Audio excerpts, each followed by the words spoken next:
Assalamualaikum warahmatullahi wabarakatuh. Bismillahirrahmanirrahim. Alhamdulillahi rabbil alamin. Allahumma salli wa sallim wa barik ala sayyidina wa maulana Muhammadin wa ala alihi wa sahbihi ajma'in. Amma ba'du. Fa'aqulu subhanaka la ilma lana illa ma 'allamtana innaka antal alimul hakim. Wala hawla wala quwata illa billahil aliyyil azim. Sallallahu alayka ya manba'al ulum. Rabbi syrah li sadri wa yassirli amri warzuqni fahmal qawi. Rabbi syrah li sadri wa yassirli amri wahlul 'uqdatam min lisani yafqahu qawli. Alhamdulillah wa syukrillah, kembali kita diberikan kesempatan oleh Allah Subhanahu wa taala sehingga kita bisa untuk melaksanakan kegiatan kita, yakni ta'lim kitab Qawmi At-Tughyan. Mudah-mudahan kita mendapatkan ilmu yang bermanfaat, ilmu yang barokah. Kemudian selanjutnya salawat dan salam kita sampaikan kepada Nabi kita Muhammad sallallahu alaihi wasallam. Demikian juga kepada para sahabat pengikut beliau dari dulu sekarang ila yaumil qiyamah. Allahumma shalli wa sallim wa barik ala sayyidina Muhammadin wa ala alihi wa sahbihi ajma'in. Baiklah, kita melanjutkan kembali untuk taklim kita kitab Qawmi At-Tughyan, yakni di halaman 23 ya. Silahkan dilihat di kitabnya, dibuka kitabnya di halaman 23. Qala al-mu'allif rahimahullahu ta'ala wa nafa'ana bihi wa bi'ulumihi fid darini amin. Faidatun ruwiya annal hasana al-basriya wa farqadan ijtama'a ala walimatin fal hasanu alimun wa farqadu abidun wa fil walimati sihafu zahabin wa fiddatin fiha al khasifu wa huwa jumlatun minat tamri. Faidatun, ini ada satu faidah ya, lanjutan daripada cabang iman yang ke-40, di mana cabang iman yang ke-40 ini yaitu menjaga diri daripada pakaian dan perhiasan dan wadah yang diharamkan Allah Subhanahu wa taala. Nah, ini ada satu faidah yang masih terkait dengan cabang iman yang ke-40 ini. Ruwiya, yaitu diriwayatkan, annal Hasan al-Basri, bahwasanya Imam Hasan al-Basri, wa Farqad ya, wa Farqada dan Imam Farqad. Jadi ada dua ini, yaitu Imam Hasan Basri dan Imam Farqad. Nah, di mana keduanya ini ijtama'a. Jadi keduanya ijtama'a, berkumpul. Berkumpul di mana? Ala walimatin, di sebuah walimah. Di sebuah, apa bahasa kita lah, walimah ini kayak semacam walimah atau jamuan ya lah. Jadi ada undangan, jamuan.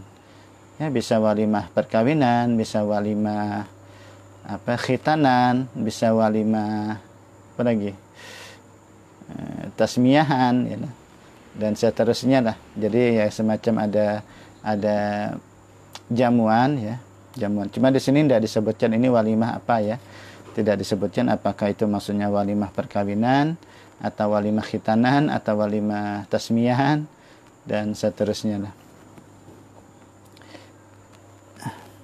Nah, jadi intinya keduanya ini berkumpul di walimah, yaitu di jamuan makan. Jadi ada jamuan makan, itu namanya walimah, jamuan makan. Fal hasanu alimun wa farqadu abidun. Nah, Imam Hasan al-Basri ini seorang yang alim, sedangkan Farqad ini seorang yang abid. Jadi ahli ibadah. Dalam ada kalau di hadis itu kelebihan seorang alim dibanding abid bagaikan bagaikan bulan di antara bintang, begitu kan? Al-Kamaqala. Jadi ada keutamaan orang alim ya lebih tinggi, tentunya lebih tinggi daripada abid ya. bagaikan bulan di antara bintang. Bulan itu cahayanya tentunya lebih terang daripada banyaknya bintang.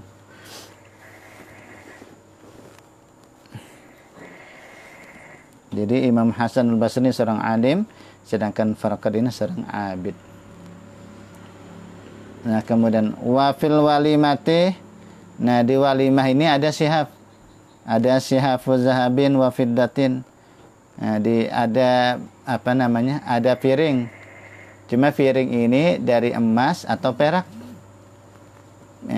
Dan perak. Jadi ada piring yang mana piring itu dari emas dan perak. Fiha, di dalamnya itu ada al-khasif. Nah, apa itu khasif? Wahwa, yaitu jumlatun minat tamri, yaitu sejumlah daripada kurma. Jadi di dalam piring ini, di dalam piring yang dari emas, dari perak ini, yaitu ada berisi sekeranjang atau sejumlah atau sekeranjang lah kalau ibarat dibahasakan ya. Artinya di situ kalau sekeranjang kebanyakan kalau lah. Ya pokoknya sejumlah atau banyak, di situ ada buah kurma. Di piring yang dari emas atau perak tadi. Nah, jadi di piring itu di piring emas tadi ada kurma, ada buah kurma. Banyak ya, jumlatun min tamri. Kalau sekeranjang kebanyakan tadi lah. Intinya sejumlah, ya banyaklah intinya, sepiring.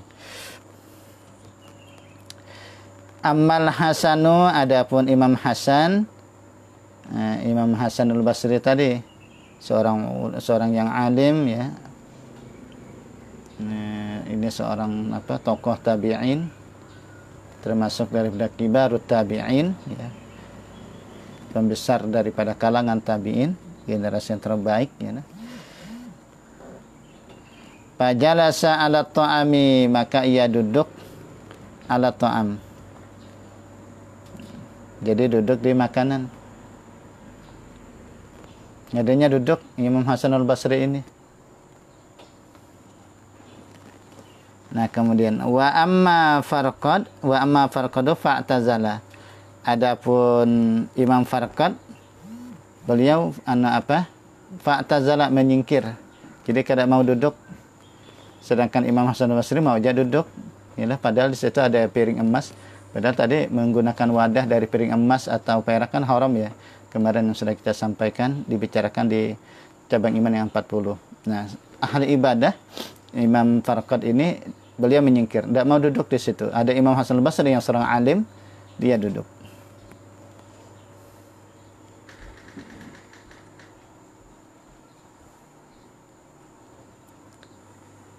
Faja'alal Hasanu ya'khuzul khasifa yafrighuhu minas sahfah wa yada'ahu 'alal khubzi wa ya'kulu.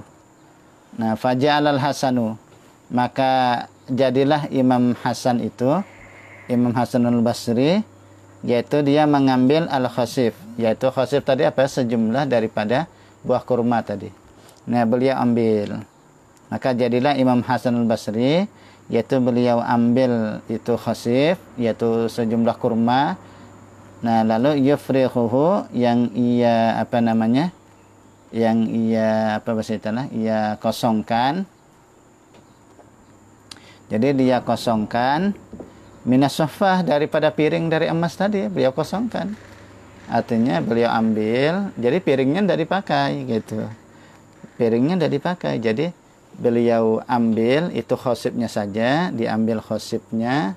Khosib tadi sejumlah daripada kurma. Nah, beliau ambil. Nah, kemudian berarti kan kosong nih, berarti kan piring tidak dipakai, yang piring dari emas tadi. Nah, kemudian wa yadha'ahu, dan beliau pun meletakkannya alal khubzi, yaitu di atas roti. Kurma tadi diletakkan di atas roti. Wa ya'kulu, dan beliau pun memakan kurma tadi. Jadi kan tidak menggunakan wadah sidin beliau ini. Tidak menggunakan wadah dari piring emas atau perak. Jadi ada caranya ya. Jadi karena penggunaan piring dari emas itu haram, Sedangkan makan kurma itu kan halal dimakan, cuma penggunaan piringnya itu. Nah, bagaimana supaya piring itu tidak digunakan oleh Imam Hasan Al-Basri? Beliau kosongkan tadi piring yang dari emas perak itu, beliau ambil semunyaan kurma tadi, tidak disisakan. Makanya kalimatnya itu mengosongkan. Beliau mengosongkan buah kurma daripada piring yang dari emas tadi. Beliau ambil semuanya, tidak boleh ditinggal. Karena kalau kita sisakan berarti di situ ada satu kemungkaran begitu yang kita membiarkan.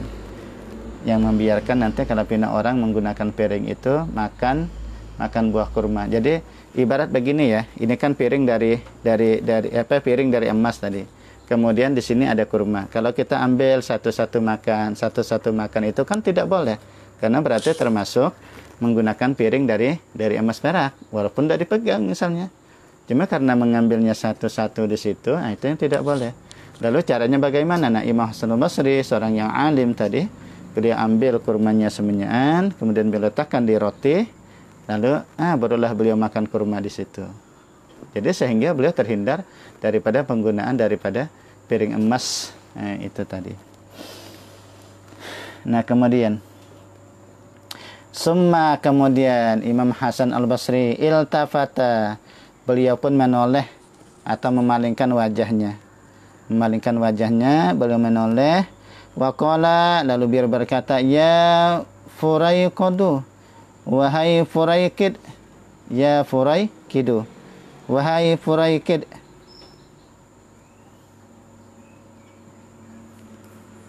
halla sonna'ta hakaza. Kata beliau, mengapa engkau itu tidak memperbuat demikian?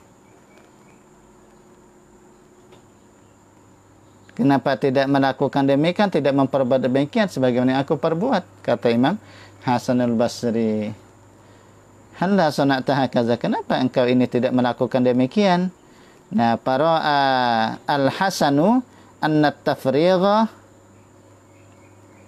laisa isti'malan. Nah, jadi berpendapat Imam Hasan Al-Basri bahwasanya pengosongan itu yang tadi yufarrighuhu ya.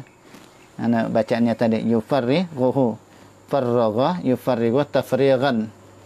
Fa'ala yufa'ilu taf'ilan. Jadi yufarrighuhu kan tadi beliau kan mengosongkan yufarrighuhu minas sofah, mengosongkan daripada piring. Kan dikosongkan kan tadi kan. Nah, Imam Hasan Al-Basri ini berpandangan anna tafrigha, bahwasanya pengosongan itu laisa isti'malan, itu bukanlah menggunakan. Nah, berbeda kalau yang tadi makan satu-satu, makan satu-satu, di situ ada piring dari emas, kita makan satu-satu, itu kan berarti menggunakan. Ada ini boleh kan cuma mengosongkan. Nah, mengosongkan ini beliau berpendapat tuh laisa isti'malan, bukan menggunakan. Bal, tetapi di sini adalah izalatun lil munkari. Tapi itu adalah sebagai bentuk untuk izalah, menghilangkan lil munkari, daripada kemungkaran. Karena itu menghilangkan kemungkaran. Makanya tadi sehingga tidak ada yang memakai piring dari emas itu sendiri. Nah, itulah seorang alim ya. Seorang alim yang tentunya akan bijak begitu di dalam menyikapi sesuatu. Fajama'a bi fiqhihi baina sunnatil walimah bil akli wa jabri qalbid da'i wa izalatil munkar wa ta'limil ahkamil fiqhiyah. Fajama'a, maka beliau menghimpun, Imam Hasan Al-Basri ini, bi fiqhihi, dengan fikihnya, baina sunnatil walimah, yaitu sunnah walimah. Kan kita sunnah menghadiri walimah. Sunnah menghadiri jamuan makan itu kan sunnah. Walimah tadi kan jamuan makan. Bahkan ada yang wajib kan menghadiri walimah jamuan makan, yaitu jamuan makan perkawinan.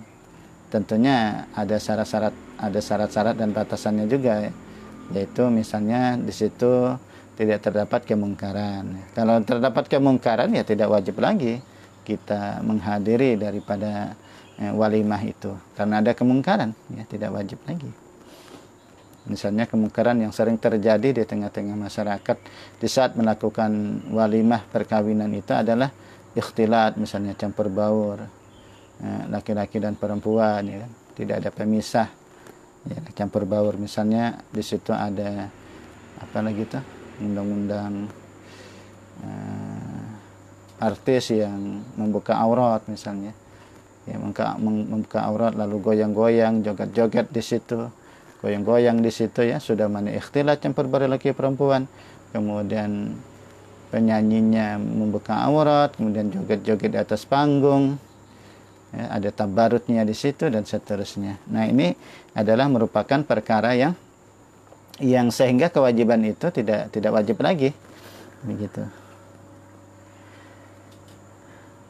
Nah, jadi sunnah walimah dengan apa? Bil akli, dengan makan. Nah, jadi kita makan, ya, kalau kita ada undangan makan, ya makan. Wajib qalbid da'i, apa yang kita tuh, dan kalau ibarat kita itu tidak apa, kan kalau diartikan tuh menambal hati orang yang mengundang. Kalau bahasa kita apa? Menyenangkan, ya, Masya Allah. Menyenangkan hati maksudnya. Ya. Kalau diartikan kadang, ya, kan untuk menambal hati. Maksudnya menyenangkan hati maksudnya. Artinya menyenangkan hati yang dai, yang mengundang. Wa izalatil munkari, dan menghilangkan kemungkaran. Nah, di situ juga. Jadi di situ ada kesunnah, beliau itu menghimpun, ya, sunnah walimah dengan memakan, menyenangkan hati yang mengundang, kemudian menghilangkan kemungkaran di situ, wa ta'limil ahkamil fiqhiyati, dan mengajari hukum-hukum fikih. Walihaza, karena itulah, saghara ismahu, beliau mentasghirkan namanya. Namanya Imam Farqat tadi, beliau tasghirkan, ditasghir, dikecilkan, kalau dimaknakan dikecilkan. Yang Farqat lalu ditasghirkan menjadi apa? Faqala ya Furaikidu, wahai Furaikid. Nah, itu namanya ditasghir. Apa kalau biasa ditasghir itu ada jalan yang bentuk kasih sayang, artinya cinta gitu, untuk menjadikan panggilan sayang, panggilan cinta, ya, panggilan kasih sayang, kelemah lembutan, begitu, kasih sayang. Misalnya Aisyah, ya Uwais, gitu ya. Ya Aish atau ya Uwais, ya, kalau ibarat ditasghirkan. Kemudian tapi itu kan tuh untuk kasih sayang, ya, untuk kasih sayang. Kalau Utsaimin, ya, kan ada Syekh Utsaimin, seorang ulama besar yang banyak karya-karyanya, ya, banyak karya-karyanya, ya. Syekh Utsaimin, ya, Utsman, ya, berarti itu Utsaimin. Hasan tasghirnya Husain. Nah, Sayyidina Hasan, kemudian Sayyidina Husain. Jadi Hasan Husain. Maknanya sama, ya, Hasan Husain. Nah, itu menunjukkan kasih sayang, ya. Kasih sayang. Apa lagi? Ya, dan seterusnya lah, begitu. Itu namanya tasghir, ya. Nanti di ilmu nahwu lah nanti bisa dipelajari, ya, bagaimana cara mentasghir. Ya, tapi ya tadi contoh dengan nama tadi, ya, nama ulama besar, seorang ulama yaitu Syekh Utsaimin. Ulama Arab Saudi, ya. Walaupun sebagian orang tidak mau memakai fatwa beliau, ya, karena apakah, walau alam, ya, walau alam. Tapi kalau bagi Abbas sendiri, ya, kalau kita melihat seseorang itu, ya, kalaupun ada perbedaan pendapat misalnya lah, ya, tapi kan tidak boleh juga kita menolak secara keseluruhan, ya, kan tidak bisa juga, begitu, ya, lah. Makanya sering Abbas sampaikan itu, jangan hanya gara-gara misalnya Imam Ibnu Taimiyah misalnya tidak setuju dengan pendapat ulama yang lain, lalu akhirnya kita memvonis daripada Imam Ibnu Taimiyah vonis yang terlalu berlebihan, begitu kan, ya, berlebihan artinya kayak semacam mencela, begitu, ya, tidak sampai. Abbas sering mengatakan demikian, apalagi dengan posisi kita ini tidak ada apa-apanya dengan mereka, ya, Intinya kita nih yang tidak ada apa-apa dengan mereka. Ini termasuk juga Syekh Utsaimin. Ya, Ibnu Utsaimin ya, atau Syekh Utsaimin ini tuh ulama yang Arab Saudi, termasuk ulama besar ini, yang banyak karyanya, ya, begitu. Tapi jangan sampai juga kita lalu apa bahasa kita lah, mencela begitu lah, karena kayak apa aja beliau itu seorang ulama besar, seorang yang alim. Nah, jangan sampai hanya gara-gara perbedaan pendapat ya misalnya lah, beliau misalnya tidak mau tawassul misalnya, atau tidak mau apa misalnya lah, tapi kan tidak boleh juga diponis, karena banyak juga pendapat-pendapat beliau yang sangat luar biasa ya, untuk kemajuan apa dari sisi hadis atau fikih atau ilmu alatnya, balaghahnya ya, begitu ya. Jadi hati-hati ya, intinya kita jangan sampai suka mencela ulama begitu, jangan sampai, karena kita ini tidak ada apa-apanya. Toh membaca kitab aja bilang luput ya, baca kitab aja luput. Mereka sudah banyak mengarang kitab pakai bahasa Arab, kita jangankan mengarang kitab bahasa Arab, membacanya aja tuh banyak luputnya ya. Tapi kan ada ulama itu, ulama ini itu kan antar ulama ya, antar mereka ya, antar mereka kan biasa saja, tapi insya Allah mereka saling menghormati, saling mencintai, mereka memberikan nasihat karena cinta gitu. Walaupun kadang-kadang nasihat itu keras kritikannya, tapi ya itulah bentuk daripada cinta mereka, itu aja ya, kita sikapi begitu aja. Cuma kita ya, jangan ikut-ikutan lah, yang kita ini tidak ada apa-apanya begitu dibanding dengan mereka-mereka yang Abah sebut tadi. Sengaja Abah sebut ya Syekh Utsaimin ya, karena itu yang memang kan dianggap sebagai ulama Wahabi ya, ulama ya, Abah tahu itu, Abah tahu ya apa yang siapa-siapa ulama-ulama yang dianggap ulama Wahabi dan seterusnya. Tapi ya, intinya kalau bagi Abah sendiri, terlepas ya kalian setuju atau tidak, tapi begitulah dalam pandangan Abah ya. Dalam pandangan Abah ini ya, mereka itu juga ulama besar ya, yang juga wajib kita cintai ya, wajib untuk kita muliakan begitu, terlepas dengan adanya perbedaan-perbedaan itu tadi. Ya juga kan namanya juga ulama, ada fatwanya ya, ada yang salah ya wajar aja kan, tapi itu kan ijtihad beliau kan, itu kan ijtihad beliau juga berijtihad menggunakan dalil dan seterusnya kan. Nah, itu tadi terkait dengan Syekh Utsaimin tadi yang dianggap tadi ulama Salafi atau ulama Wahabi dan seterusnya. Ya intinya kita harus ya, menghormati ulama tadi ya. Jangan sampai hanya gara-gara perbedaan sedikit lalu ada celaan dengan ulama tadi. Jangan sampai. Faqala, lalu kata beliau, Furaikidu, wahai Furaikid, ta'aridan lil inkari. Karena ta'aridan ya, karena beliau menyindir. Jadi sebagai bentuk sindiran ya, dengan adanya pengingkaran itu, bil ingkari, dengan adanya pengingkaran itu. Nah, kemudian kita lanjutkan. Wa syu'batul hadiyatu wal arba'un, dan cabang iman yang ke-41. Al-ihtirazu 'anil la'bi al-manhiyyi kal qimari waz zimarah was sifarah wal autar was safarah wal autar. Nah, cabang iman yang ke-41 al-ihtirazu, yaitu menjaga diri anil la'bi, daripada permainan-permainan al-manhiyyi, yang dilarang. Jadi menjaga diri daripada permainan yang dilarang. Anil la'bi al-manhiyyi. Contoh permainan yang dilarang di sini adalah kalau qimari, seperti judi, wazimarah, main seruling, wasafarah, main peluit, wal autari, dan gitar. Nah, itu yang dilarang kata beliau di sini. Fal qimaru bacanya bi kasril qafi, yaitu dengan kasrah qaf. Wa huwa, yaitu mughalabatun bi akhzil mali fi anwa'il la'bi. Yaitu mughalabatun, yaitu permainan yang ghalabah, yaitu permainan yang mengalahkan lawan. Ya, ini kan ghalabah artinya mengalahkan lawan, tapi bi akhzil mali, dengan mengambil harta bagi pihak yang kalah tadi. Fi anwa'il labi, pada macam-macam permainan. Jadi artinya permainan apa saja yang sifatnya itu mengalahkan, lalu di situ pakai taruhan duit. Pakai duit. Nah, itu tidak boleh. Misal contoh ialah biasanya kalau santri itu, kalau di pondok itu kan ada semacam merayakan misalnya 1 Muharram atau merayakan bahkan 17 Agustus kan, begitu kan ada itu nanti. Lalu sebagai hiburan santri itu kadang-kadang diulanglah permainan, dibentuklah panitia untuk perlombaan. Nah, perlombaan.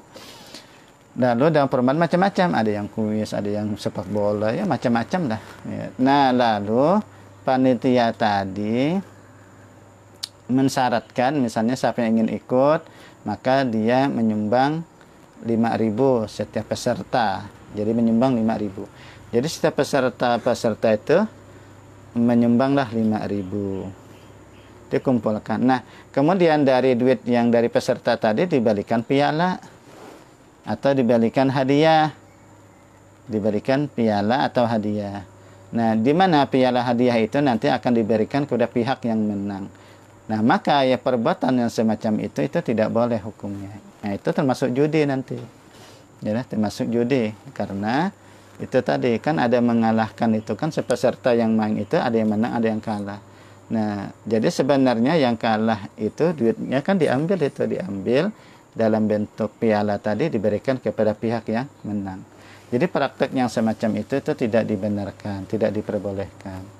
Lalu kalau ingin membeli main piala atau hadiah tadi, jangan sampai menggunakan duit peserta. Jangan sampai sekali lagi jangan sampai menggunakan duit peserta. Tapi kalau ingin juga ya tadi duit misalnya dari duit sumbangan donator misalnya, tidak apa-apa kalau dari donator. Asalkan jangan juga donatornya sebagai peserta ya. Intinya jangan mengambil dari peserta, itu intinya dari donator saja. Atau memang dari pihak pondok nanti memberikan duit. Nah, ini kata pihak pondok sebagai memberikan semangat motivasi kepada murid-muridnya. Nah, ini duit 1 juta. Nah, 1 juta ini silahkan untuk konsumsi dan untuk piala. Jadi sehingga peserta itu main sekedar hiburan dan dia tanpa dipungut biaya. Begitu ya. Nah, jadi kita jaga juga itu, jangan sampai ada bermain judi, yaitu segala permainan yang mengalahkan lawan tadi, yaitu dengan cara mengambil harta dari pihak yang kalah. Kemudian wazimarah ya at-taghanni binahil kasbi, yaitu bernyanyi dengan seumpama bambu ya.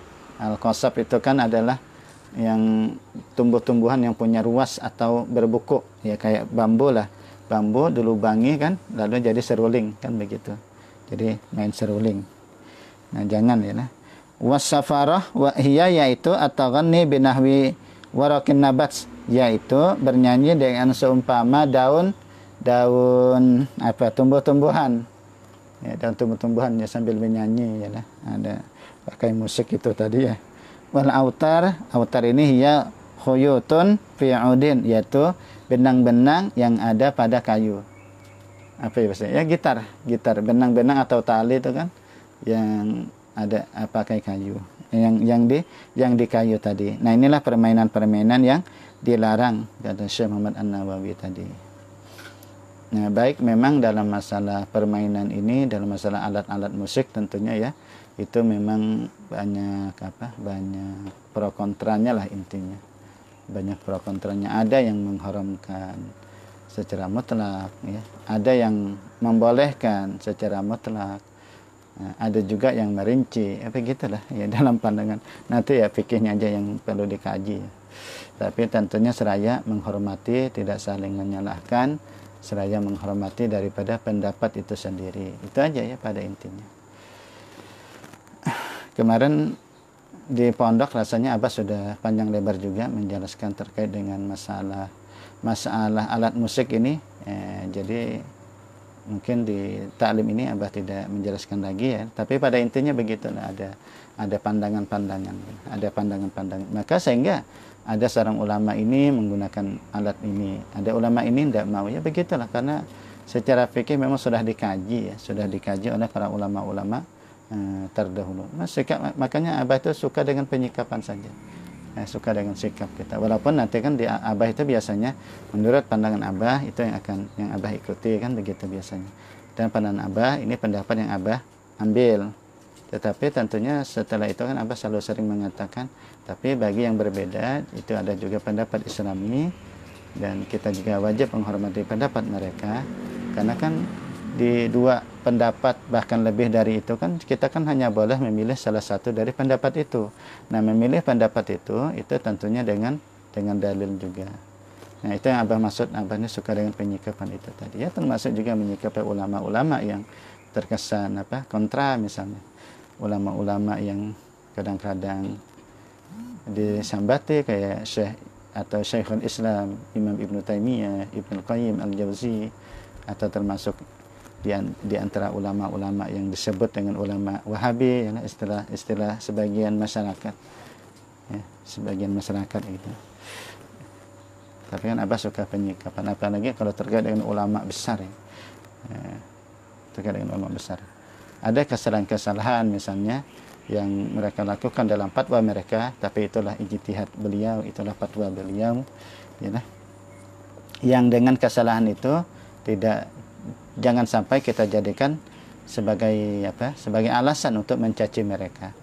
Jangan sampai alasan itu kita jadikan untuk mencela mereka. Jangan, tidak sampai begitu. Maka kalaupun ingin menjawab, jawablah seadanya, yang tidak sampai ada mencela mereka begitu.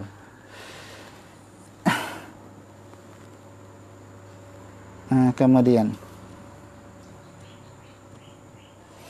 qaulun nazim, dan qaulun nazim ada, yaitu perkataan nazim waziyyi, kan dia di wasyair tadi ya, waziyya ma'zarfin walahwan qad unhi waziyya. Nah, perkataan nazim ini waziyya bi kasriz zayyi wa tasydidil ya ma'tufun ala qaulih.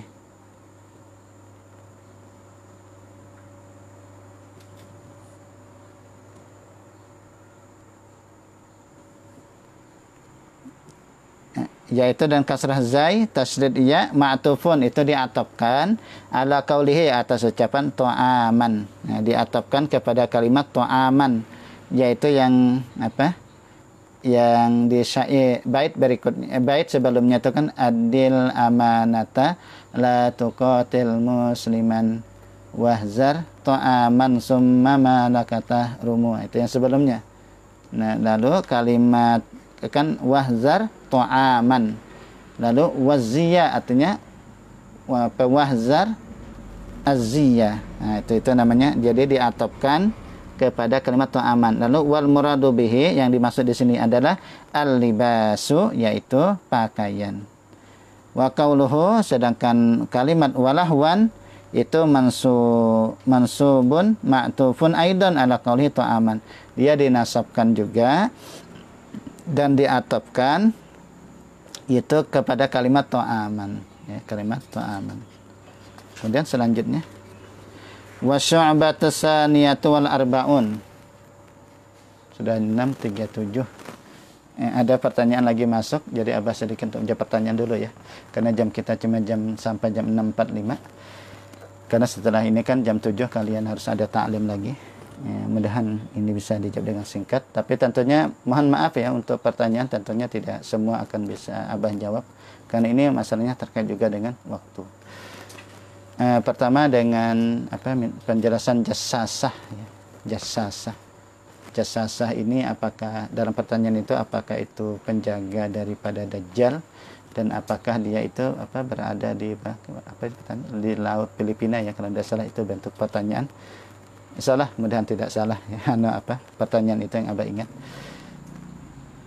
Untuk jassasah sendiri, kalau tidak salah itu pernah dulu kita sampaikan pada saat kita mengkaji kitab atau buku atau kitab yang disusun oleh Syekh Al-Alimul Allamah Al-Fadil Kiai Haji Ahmad Fahmi Zamzam, atau Abu Ali Abuya Ahmad Fahmi Zamzam Al-Maliki Asy-Syafi'i. yaitu kan pernah kita kaji itu, yaitu Guru Fahmi Zamzam ya, kalau ya kita singkat Guru Fahmi Zamzam atau Abuya Guru Fahmi Zamzam. Itu yang yang beliau itu seorang seorang yang alim, yang pesantren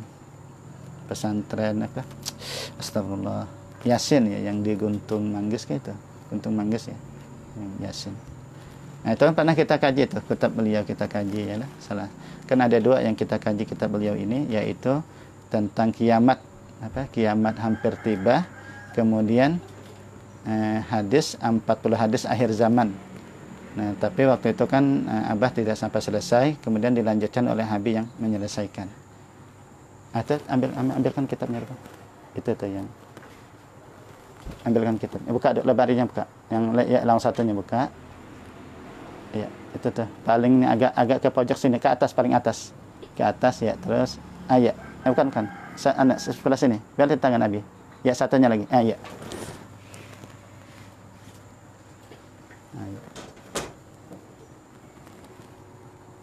Nah ini salah satu daripada karya daripada Guru Fahmi Zamzam, MA ya, Abu Ali Al-Banjari An-Nadwi Al-Malik.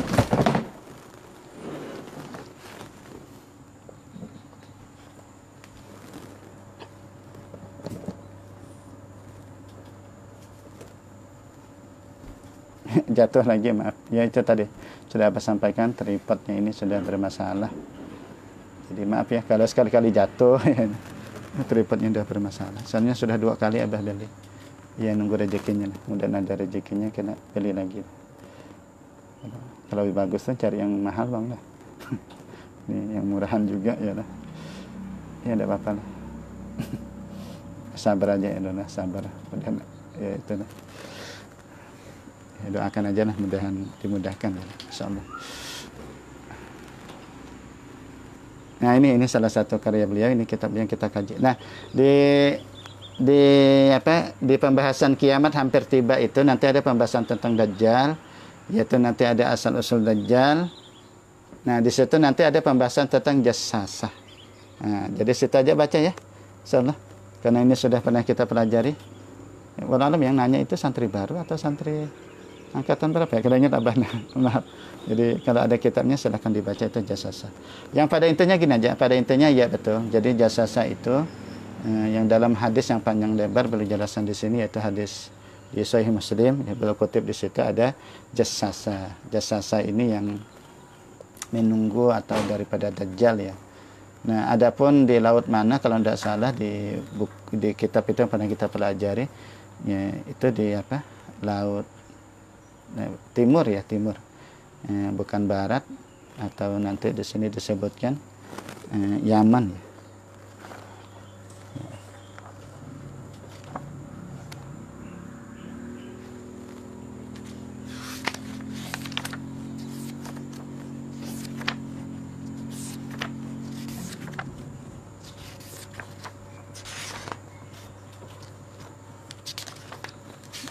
Ntar ya. Ini panjang hadisnya ini, yaitu di pembahasan tempat tinggalnya sekarang. Nah, tempat tinggalnya sekarang ini hadisnya cukup panjang ini, cukup panjang. Itu ada tentang Jassasah.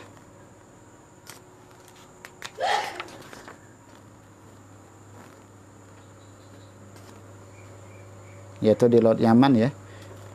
Dajjal itu sebenarnya berada di Laut Syam atau di Laut Yaman, yang dimana di situ ada Jassasah. Jadi beliau menceritakan kepadaku bahwasanya beliau pada suatu masa dahulu pernah mengarungi lautan bersama dengan 30 orang lelaki dari kabilah Laham atau Juzam. Lalu mereka dipukul oleh gelombang yang besar selama 1 bulan, sehingga akhirnya mereka sampai ke satu pulau yang ada di tengah-tengah lautan yang merupakan tempat tenggelamnya matahari. Apabila telah sampai di situ, mereka pun menaiki sampan-sampan kecil atau kapal ya, sampan-sampan kecil yang mereka gunakan untuk berlabuh di pulau itu. Ketika mereka masuk dalam pulau itu, ini terjemahan dari hadis. mereka sangat terkejut apabila bertemu dengan seekor binatang yang berbulu kasar dan tebal. Binatang ini tidak dapat diketahui jantan atau betinanya dan tidak dapat diketahui di sebelah mana duburnya dan di sebelah mana kemaluannya disebabkan bulunya yang terlalu tebal. Lalu mereka bertanya kepada binatang ini, "Siapa kamu?" Binatang itu menjawab, "Akulah Jassasah, tukang intip rahasia." Mereka bertanya lagi, "Apa itu Jassasah?" Binatang itu menjawab pula, "Tak usah panjang cerita dan hendaklah kamu pergi menemui seorang lelaki yang ada di tempat pertapaan ini karena ia sangat rindu mendengar berita dari kamu." Itu nanti yang dimaksud di akhir hadis itu adalah Dajjal tadi, yang seorang lelaki. Jadi silakan dilihat di sini nanti ini terkait dengan Jassasah. Kemudian pertanyaan berikutnya yaitu tentang waktu sholat duha. Ya, untuk waktu sholat duha, inti pertanyaan apakah boleh sholat duha di jam 11? Jadi Abbas cuma menjawab secara umum saja bahwa waktu duha itu adalah yaitu setelah terbit matahari sekira 16 menit berlalu. Jadi dari terbit matahari lalu kan 16 menit ya. Setelah terbit matahari itu menurut pendapat dalam kitab At-Taqriratus Sadidah dan kitab Taqriratus Sadidah. Walaupun ada juga di antara guru atau di antara teman yang menghitungnya itu kurang dari 16 menit ya. Karena sebenarnya itu yang terkait dengan derajat itu yang 4 derajat. Kan setelah matahari terbit yaitu lalukan 1 tombak. Nah, 1 tombak itu 4 derajat. Nah, 4 derajat. Jadi 4 derajat. Nah, 1 derajat kalau menurut dalam kitab Taqriratus Sadidah itu 4 menit. Jadi 4 kali 4 kan 16. Jadi 16 menit itu menurut kitab Taqriratus Sadidah. Walaupun kata teman dia seorang alim juga, itu secara ilmu matematika karena beliau juga seorang alim ya, juga termasuk juga ahli matematika insyaallah. Nah, jadi kurang dari itu ya. Tapi ini Abah hanya fokus ke dalam kitab Taqriratus Sadidah saja terkait dengan perbedaan itu, ya tidak mengapa. Ini Abah fokus ke situ saja. Yang menurut dalam kitab Taqriratus Sadidah itu dilalukan berapa tadi? 4 derajat yang di situ dikatakan 16 menit. Nah, jadi setelah 16 menit dari terbit matahari, nah lalukan itu mulai situlah salat duha. Waktu duha itu sudah mulai situ masuknya. Nanti sampai kapan? Sampai nanti waktu tergelincir matahari. Jadi sampai zuhur. Sampai masuk waktu zuhur.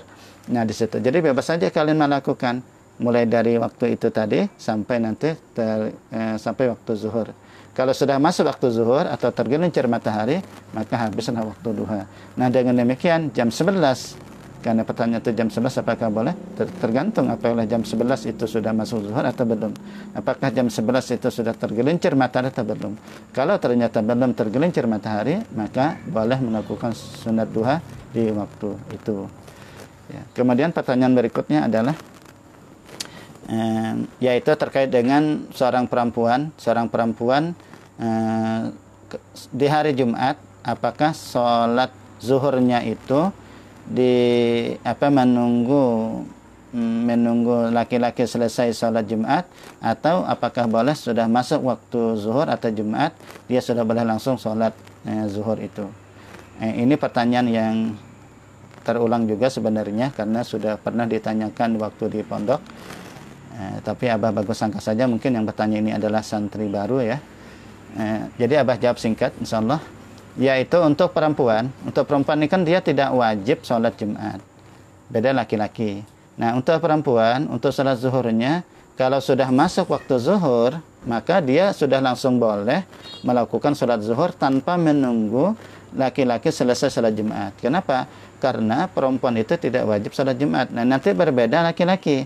Kalau laki-laki, kalau dia tidak sholat Jumat, maka dia kalau ingin sholat zuhur harus menyelesaikan atau menunggu mereka sholat Jumat. Sudah selesai mereka sholat Jumat, barulah si laki-laki itu sholat zuhur. Nah, berbeda dengan perempuan. Karena perempuan itu tidak wajib daripada sholat Jumat, sehingga ketika sudah sampai waktu Jumat atau waktu zuhur, maka silahkan untuk melakukan sholat zuhur tanpa perlu menunggu laki-laki selesai. Kemudian untuk pertanyaan terakhir, sebenarnya masih ada pertanyaan, tapi ini maksudnya pertanyaan terakhir yang ingin Abah jawab, yaitu tentang, karena masih terkait Jumat ya, yaitu tentang azan sekali atau 2 kali. Jadi intinya mana yang benar, Mana yang benar, azan 1 kali atau azan 2 kali di salat Jumat ya. Baik, terkait dengan mana benar ya, mana yang benar. Ya dalam pandangan Abah benar kedua-duanya. Intinya begitu. Benar kedua-duanya. Nah, kenapa? Karena begini, azan 1 kali itu yang dimaksud itu adalah azan di saat khatib ke mimbar. Jadi khatib naik ke mimbar itu kan azan. Itu kan azan sekali. Yaitu azan di depan khatib ya intinya. Itu namanya azan sekali. Itu adalah praktek yang dilakukan pada masa Rasulullah sallallahu alaihi wasallam. Nah, kemudian ketika pada masa Sayyidina Utsman bin Affan, lalu beliau melakukan azan 2 kali. Yaitu azan dulu itu untuk mengumpulkan orang, yaitu di waktu Jumat untuk mengumpulkan orang. Nah, setelah orang terkumpul, lalu khatib naik ke mimbar, lalu azan lagi. Nah, itu azan yang. Jadi kalau azan yang pertama itu sebenarnya yang pada masa Rasulullah.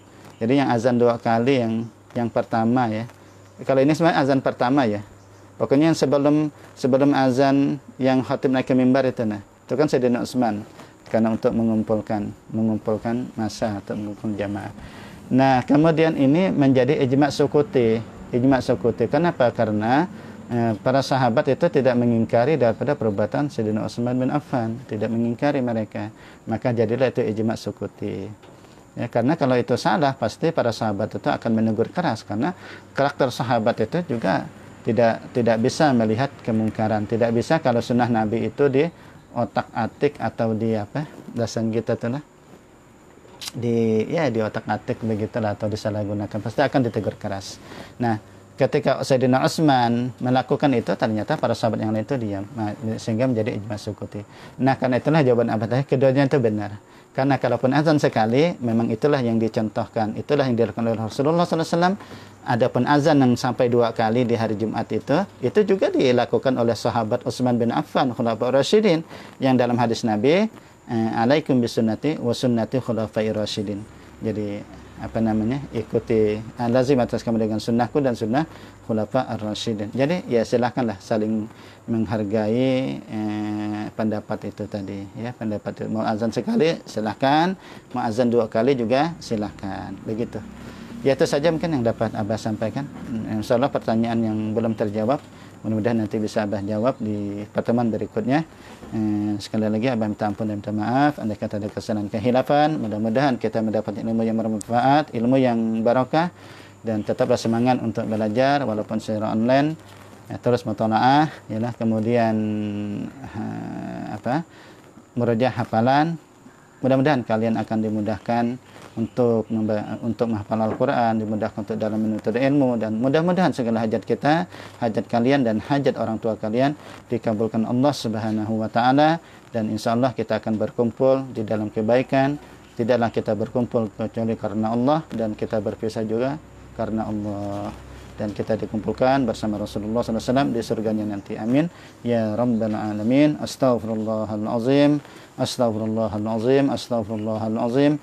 Subhanakallahumma wa bihamdika asyhadu an la ilaha illa anta astaghfiruka wa atubu ilaika, walhamdulillahi rabbil alamin. Hadanallahu wa iyyakum ajma'in.